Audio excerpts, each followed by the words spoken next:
menyambut bulan puasa. 2 bulan sebelum kita memasuki bulan agung yaitu bulan Ramadan, Rasulullah SAW mengajarkan kepada kita, mengingatkan kepada kita agar mempersiapkan diri, diingatkan melalui doa-doanya. Allahumma barik lana fi Rajab wa Sya'ban wa ballighna Ramadan. Ada iqdatu shaum, mempersiapkan diri kita untuk mengingat bulan yang luar biasa pahalanya, yaitu bulan Ramadan.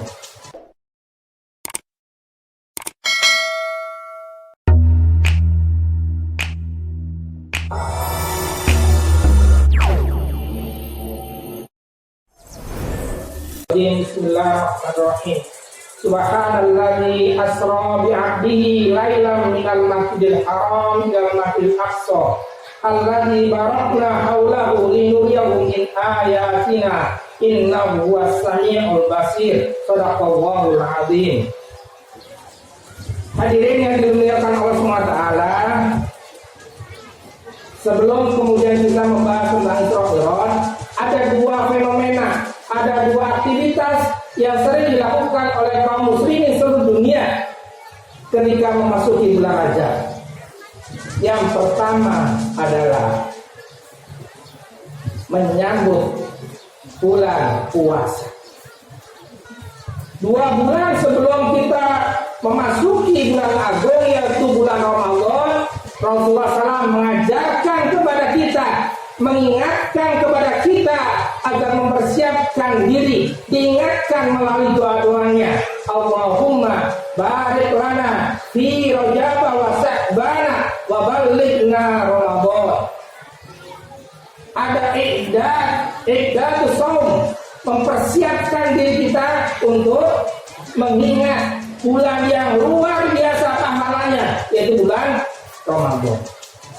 Semoga kemudian melalui peringatan Isra Mi'raj ini kita juga diingatkan untuk mempersiapkan diri menyambut bulan yang agung, bulan diturunkannya Al-Quran, yaitu bulan Ramadan.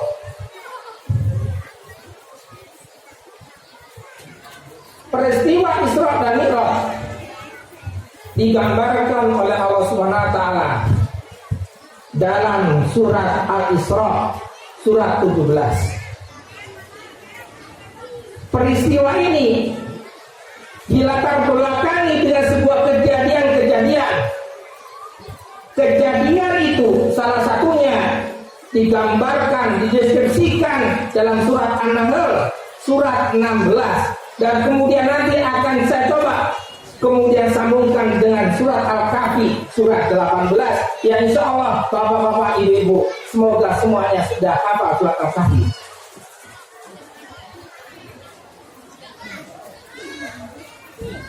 Dalam akhir surat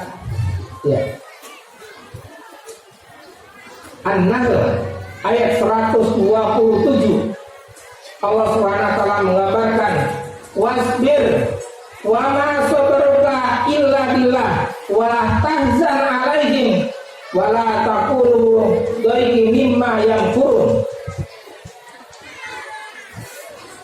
Dan bersabarlah wahai Muhammad, dan tidak ada kesabaran yang akan engkau miliki itu kecuali kesabaran itu diberikan oleh Allah Subhanahu wa taala. Wala tahzan alaihim, dan janganlah engkau bersedih wahai Muhammad karena melihat umat ini belum banyak yang beriman, dan janganlah engkau merasa berkecil hati dengan makar-makar yang akan mereka lakukan. Peristiwa ini dilatar belakangi setelah meninggalnya 2 pilar dakwah, yaitu paman Rasulullah SAW Ali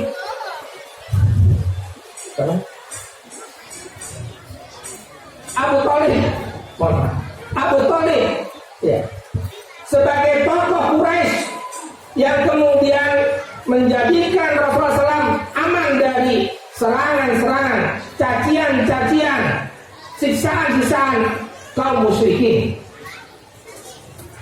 karena beliau adalah tokoh Quraisy. Yang kedua adalah meninggalnya istri beliau, Siti Khadijah, sebagai pilar pendukung finansial dalam dakwah, sebagai pilar pendukung keresahan hati Rasulullah SAW ketika Rasulullah SAW resah dengan berbagai problematika. Maka keluh kesahnya selain disampaikan kepada Allah SWT, disampaikan kepada istrinya Siti Khadijah. Betapa kemudian berat peristiwa itu, peristiwa yang kemudian membuat Rasulullah SAW dalam surat Al-Kahfi hampir kemudian Rasulullah SAW berputus asa terhadap dakwah ini. Fala'alla tabakhirun nafsaka ala asarihim illam yu'minu bihadzal hadis, ya sahabat. Fala'alla tabakhirun nafsaka, wahai Muhammad, apakah engkau akan menghancurkan dirimu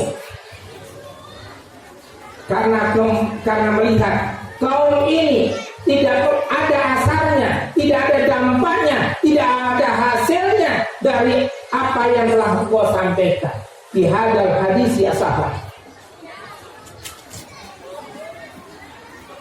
Rasulullah SAW tidak takut untuk menghadapi kematian akibat menyampaikan dakwah ini. Rasulullah SAW memiliki rasa keberanian, rasa ketaatan, rasa ketawakalan kepada Allah SWT. Tetapi kesedihan Rasulullah SAW dikarenakan melihat umatnya, masyarakatnya yang masih jauh dari nilai-nilai ilahiyah. Itulah yang membuat Rasulullah SAW sedih. Maka surat Al-Kahfi itu adalah menjadi salah satu hiburan Rasulullah SAW terhadap kesedihan itu. Alhamdulillahilladzi anzala ala abdil kitab. Bersyukur, alhamdulillah, bersyukurnya kepada Allah Subhanahu wa Ta'ala, dan Allah yang mengajarkan kita bersyukur. Orang bersyukur itu karena merasa dikasih. Ada orang yang dikasih tidak merasa bersyukur karena seolah-olah itu bukan luar biasa. Ibu-ibu, bapak-bapak, putra-putri kita, ketika kita kasih uang, jarang atau tidak semuanya mengucapkan terima kasih, karena merasa itu adalah kewajiban dari orang itu. Kita hari ini diberikan kesehatan oleh Allah SWT. Kita jarang sekali bersyukur kepada Allah SWT. Kita diberikan rasa lelah mengolah anak-anak kita. Di waktu malam mereka menangis. Kita diberikan rasa kantuk. Kita diberikan rasa lapar. Hari ini banyak saudara-saudara kita yang tidak bisa makan bukan karena tidak ada makanan, tapi dicabut oleh Allah SWT rasa laparnya. Maka lapar itu adalah nikmat dari Allah SWT. Ibu-ibu badai dicabut kita rasa laparnya, badai bersyukur diberikan rasa lapar. Badai ada orang yang tidak bisa kemudian tidur, yang disebut penyakit insomnia. Maka ketika kita bekerja, ketika kita mendidik anak, ketika kita merawat anak kita, mencari maisha demi anak-anak kita, demi masa depan mereka, demi masa depan dunia kita, apakah kemudian kita akan menyesal ketika diberikan rasa lelah oleh Allah SWT, sehingga dicabut rasa lelah, sehingga kemudian kita tidak bisa tidur?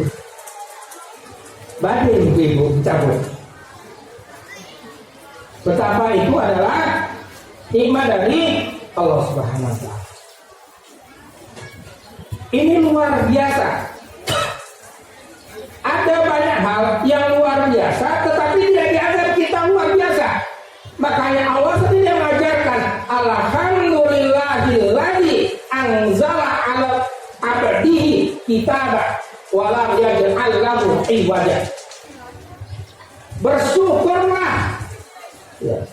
Kepada siapa? Kepada yang anzala ala abdi, yang telah menurunkan kepada hambanya Alkitab, Al-Quran ini.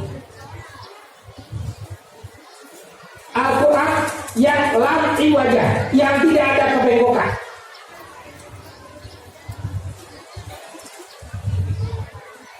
Qayyimawin dirobaksan syadidan Iladun wa ibashirul mu'minina ya'maluna sholihati anna lahum ajran hasan.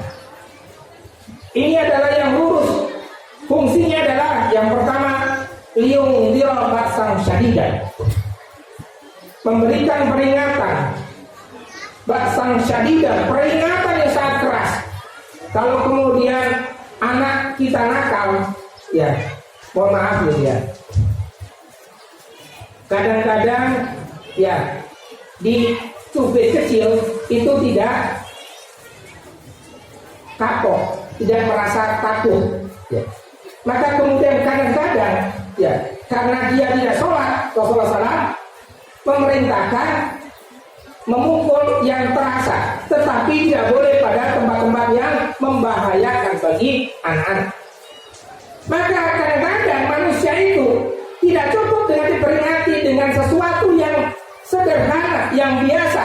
Kadang-kadang perlu diperingatkan dengan baksan syadidah, peringatan yang sangat keras.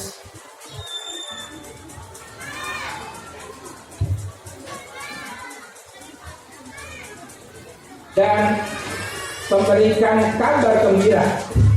Wa yubashirul mu'minina alladziina ya'maluna sholihati anna lahum ajrun hasanah. Memberikan kabar gembira kepada orang-orang yang telah yakin dan kemudian beramal soleh, ajrun hasanah. Kondisi saat itu luar biasa. Masyarakat Quraisy itu sudah habis-habisan Rasulullah SAW menyampaikan dakwah ini, dan ini tidak kurang-kurang dari Allah SWT langsung, dan orang yang sangat orator Rasulullah SAW, wa ma yantiqu anil hawa in huwa illa wahyu yuha. Tidak lain sampaikan oleh Rasulullah SAW itu dari hawa nafsunya, tetapi semuanya wahyu dari Allah SWT. Tapi kok ada orang yang tidak mau beriman? Ayat berikutnya dalam surat Al-Kahfi, wa yunzirul ladzina qalu takhadallahu walada. Ada orang yang punya ideologi, yang punya pemikiran, yang punya konsepsi, ya langsung kemudian menyerang Allah SWT. Wa qalu takhadallahu walada, dan mereka mengatakan Allah memiliki anak. Konsepsi yang mereka gulirkan, konsepsi yang mereka hadirkan, ideologi yang mereka hadirkan itu malagum min ilmu wala li abai. Konsepsi yang tidak memiliki keilmuan, tidak objektif, tidak ada dasar-dasarnya, tapi mereka tetap yakin dan konsepsi-konsepsi. Kita akan menghadapi orang-orang yang kekeh, yang tetap memiliki prinsip yang tidak rasional, yang tidak objektif. Dan inilah kemudian kehidupan sosial kemanusiaan yang dihadirkan oleh Allah SWT. Malahum bimin ilmu wala li abai. Dengan demikian juga dengan nenek moyang mereka tidak punya konsepsi atau dasar-dasar yang memiliki kebenaran konsepsi itu. Kaburat kalimatan takhruju min afwahi yaquluna illa kadiba. Sangat tidak benar, ya. Sangat salah. Kalimat-kalimat konsepsi yang mereka bolehkan hari ini, yang salah bisa jadi benar, yang benar bisa jadi salah. Prank di mana-mana, prank dalam bidang ekonomi, prank dalam bidang sosial, prank dalam bidang pendidikan. Dalam bidang pendidikan ada usulan bagaimana kalau pendidikan agama kita hapuskan. Karena pendidikan agama itu menghasilkan anak-anak yang intoleran, anak-anak yang tidak kemudian memberikan penghormatan, penghargaan kepada orang-orang di luar golongan mereka. Persepsi yang dibangun seperti itu. Persis kemudian tadi ayat yang dibaca dalam khatam Al-Quran itu. Wa idza qila lakum aminu kama amanan nas qalu anu'minu kama amana subaha ala innahum subaha wala qila ya'lamun. Dan ketika dikatakan kepada mereka orang-orang munafik ini, berimanlah kalian kepada orang-orang yang telah beriman kepada Allah SWT, sebagaimana orang yang telah beriman kepada Allah SWT. Qalu anu'minu kama amana subaha. Apakah kami akan beriman kepada orang-orang aswaha, orang-orang yang bodoh, orang-orang yang sesat, orang-orang yang salah jalan, orang-orang yang kemudian tidak punya toleransi? Kata mereka seperti itu. Orang-orang yang soleh, orang-orang yang baik, orang-orang yang religius dianggap orang-orang tersesat jalan. Maka jangan salah kalau para ulama dibully. Kalau jangan salah kalau orang-orang yang berbaik hati itu dibully. Hadirin yang dirahmati Allah SWT,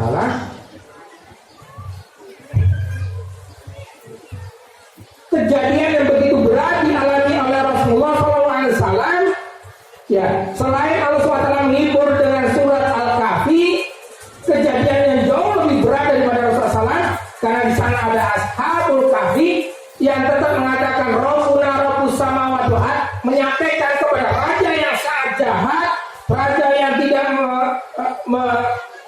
menyepakati sepakat dengan ideologi tauhid, ideologi ketuhanan, tapi kemudian para pemuda ini mengatakan Rabbuna Rabbus samawati wal ard. Rabbu itu bukan ente wahai raja, Rabbu itu adalah Rabbuna Rabbus samawati wal ard.